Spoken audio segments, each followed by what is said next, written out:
Shalom, shalom à tous les frères et sœurs de partout où vous nous suivez. Une fois de plus, Dieu nous accorde cette opportunité d'être là devant vous pour vous apporter la pensée de Dieu.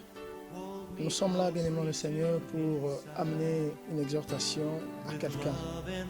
Nous voulons, au travers de ce petit moment que nous aurons à passer ensemble, exhorter quelqu'un, dire à quelqu'un qui est réellement fatigué, découragé par le temps qu'il est en train de passer.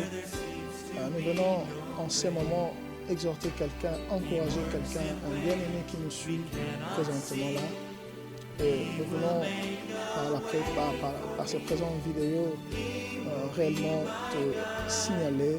Nous voulons, bien-aimé le Seigneur, t'encourager qu'il y a un Dieu qui connaît ta situation, qui est en train de voir, bien-aimé le Seigneur, le temps dans lequel tu es en train de passer. Voilà pourquoi nous sommes là une fois de plus. Notre petite exhortation a pour thème « En son temps et à sa manière ». Bien-aimé le Seigneur, Dieu agit toujours en son temps et à sa manière. Le but de notre exhortation est de nous amener, nous traiter de Dieu, à faire confiance à Dieu. Le but de cette exhortation, c'est de nous amener, bien-aimé Seigneur, à réellement nous confier à Dieu, peu importe le temps de notre situation malheureuse, peu importe le temps que nos circonstances douloureuses sont en train de prendre. Peu importe la grandeur, peu importe la gravité, peu importe, je ne sais moi, la profondeur de ce que nous sommes en train de vivre, j'aimerais te dire qu'il y a quelqu'un qui a entre ses mains. Il y a quelqu'un qui est là et qui est en train de voir le temps, la situation, qui est en train de tout bien contrôler dans notre vie. Voilà le pourquoi de cette petite exhortation. Voilà, il y a deux mots-clés, deux thèmes qui sont réellement importants. Et cette exhortation va tourner tout autour de ces deux thèmes, de ces deux notions importantes. Il s'agit du temps et il s'agit de la manière. S'agissant du temps, nous faisons allusion à la durée, nous faisons allusion au moment, nous faisons allusion aux années, nous faisons allusion au nombre de jours que ta situation, au nombre des années que ta situation est en train de perdurer. Et s'agissant également de la manière, nous allons parler de voir, de la manière dont la façon dont Dieu agit dans la vie de quelqu'un. Il s'agit de deux notions très très importantes, deux notions importantes, réellement importantes, et que nous sommes réellement appelés à saisir ces deux notions et à comprendre ces deux notions si nous ne voulons pas passer à côté de ce que Dieu est en train de préparer pour nous. La notion du temps et la notion de la manière dont Dieu agit sont deux notions essentielles. Nous allons rapidement lire la pensée de Dieu dans la parole de Dieu.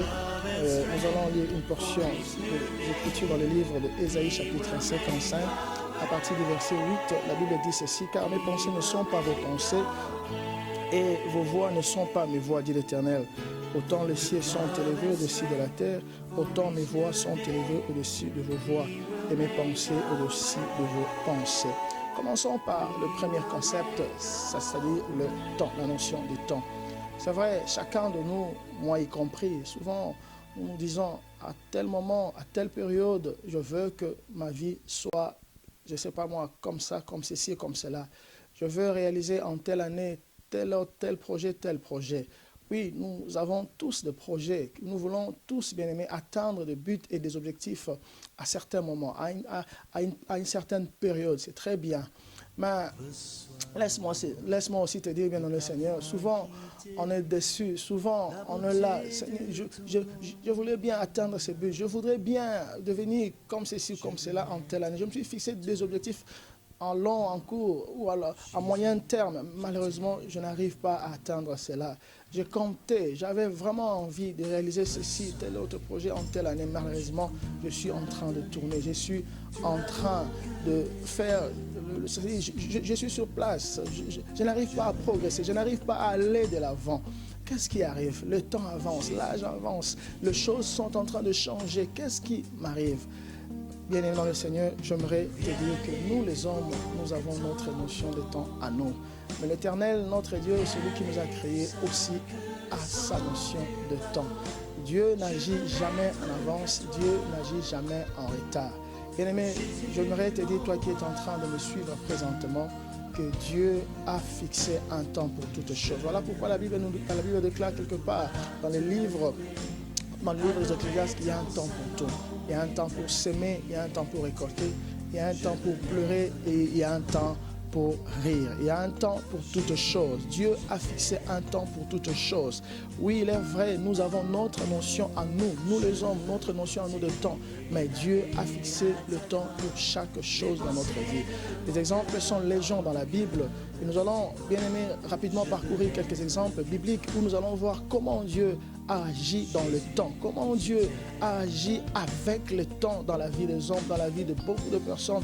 Et bien aimé, sans pour autant saisir cette notion, on risque bien de passer à côté de ce que Dieu est en train de préparer pour nous. Voyons rapidement le cas de Sarah. Dans Genèse chapitre 18, au verset 13 jusqu'au verset 14e, c'est un verset que j'aime bien, un passage biblique que j'aime bien. Là, tu remarqueras que Dieu est en train de dire à Abraham, pourquoi ta femme Sarah est-il en train de rire? Y a-t-il quelque chose qui soit impossible aux yeux de l'Éternel? Oh, laisse-moi te dire, toi qui es en train de me suivre présentement, l'usure du temps, le temps bien-aimé n'a aucun effet, n'a rien à voir avec la puissance de Dieu. Le temps, bien-aimé, ne rend pas caduque la puissance de Dieu. Le temps ne diminue en rien, bien-aimé, la grandeur, la puissance de notre Seigneur Jésus-Christ. Peu importe le temps, peu importe l'âge, peu importe, bien-aimé, le moment que tu aies passé dans tes problèmes, peu importe les années que ça peut avoir, quand Dieu se décide à agir, Dieu agit toujours en son temps. Dieu agit toujours en son temps. Tu veux bien que Dieu agisse aujourd'hui. Tu veux bien que Dieu agisse demain.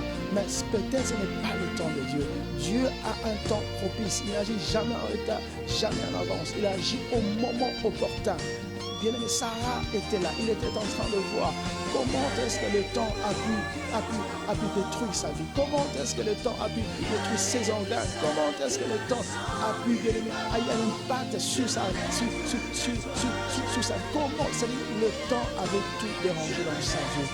Mais Dieu n'était pas là. Dieu n'a pas besoin du temps.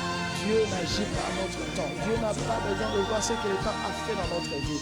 Dieu agit. Et voilà, la Bible dit, Dieu promit à Abraham au temps marqué. À cette Sarah, ta femme aura un enfant. C'était le temps de Dieu. C'était le temps de Dieu. Pour Abraham, pour Sarah, le temps était passé. Il n'y avait plus d'espoir. Il n'y avait aucun. C'était fini. Mais ce n'était pas cela pour Dieu. Pour Dieu, il y avait encore du temps. Pour Dieu, il y a encore du temps. Pour Dieu, il y a encore du temps. J'aimerais dire à quelqu'un, il y a encore du temps. Ne désespère pas. Il y a un temps marqué, il y a un temps fixé. Il y a un temps marqué par lui, Dieu se souviendra de toi. Il y a un temps marqué où Dieu s'élèvera dans ta vie. Bien-aimé, parlons de Mardochée. Connaissons cette histoire pour la plupart d'entre nous.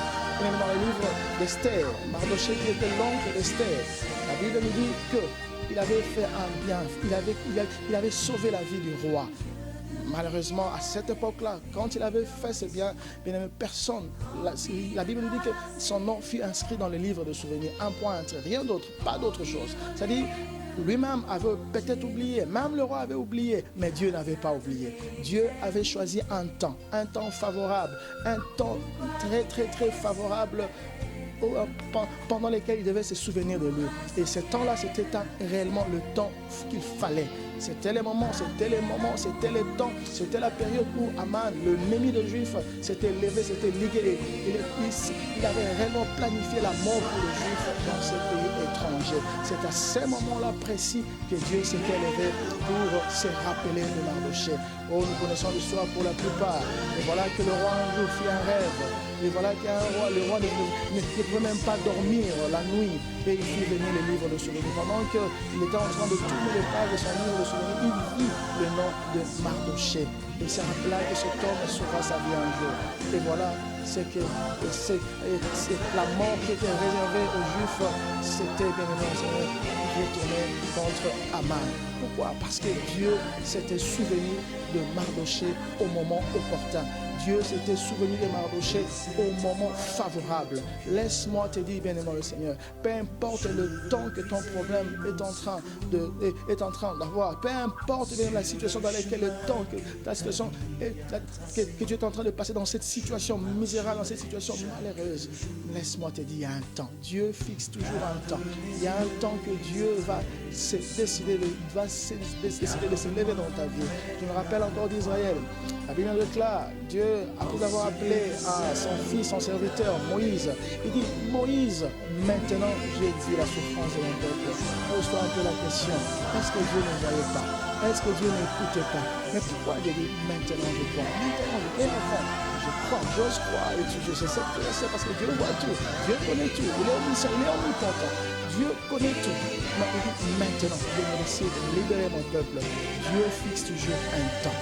Dieu fixe toujours un temps. J'aimerais te ramener à faire confiance à Dieu. J'aimerais encourager quelqu'un à faire confiance à Dieu. J'aimerais encourager quelqu'un à toujours faire confiance à Dieu.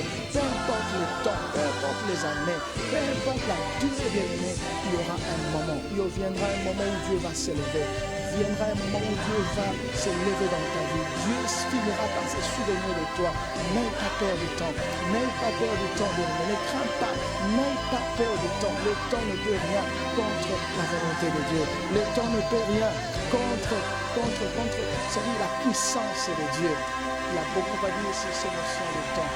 Oh bien-aimé, Seigneur, toi, je sais que tu es fatigué. Je sais que tu es en train de te dire jusqu'à quand, jusqu'à quand, jusqu'à quand. Laisse-moi te dire aussi, il y a un Dieu qui voit. Il y a un Dieu qui finira par dire un jour, c'est maintenant le moment. Il y a un Dieu qui finira par dire un jour, je vais maintenant me lever. Je vais maintenant changer ta situation. Je veux maintenant me lever pour changer, te plaire, un cri de joie viendra un temps. J'aimerais te rassurer que Dieu connaît toutes choses. Dieu a dans sa main ta vie. Dieu a dans sa main ta destinée. Et il a fixé un temps. Il a fixé un temps où tu oublieras la honte de ta jeunesse. Un temps où tu oublieras, bien-aimé, ces nuits blanches que tu étais, où tu passais ton temps à pleurer, où tu passais ton temps à te lamenter. Viendra un temps. Voilà, nous avons assez parlé de cette notion de temps. Parlons maintenant de ce deuxième concept s'agissant de la manière dont agir. Ce sera un moment merveilleux que nous allons passer avec le couple Agapé, conférence Agapé. Que mon Dieu vous bénisse. À la prochaine. Bye bye.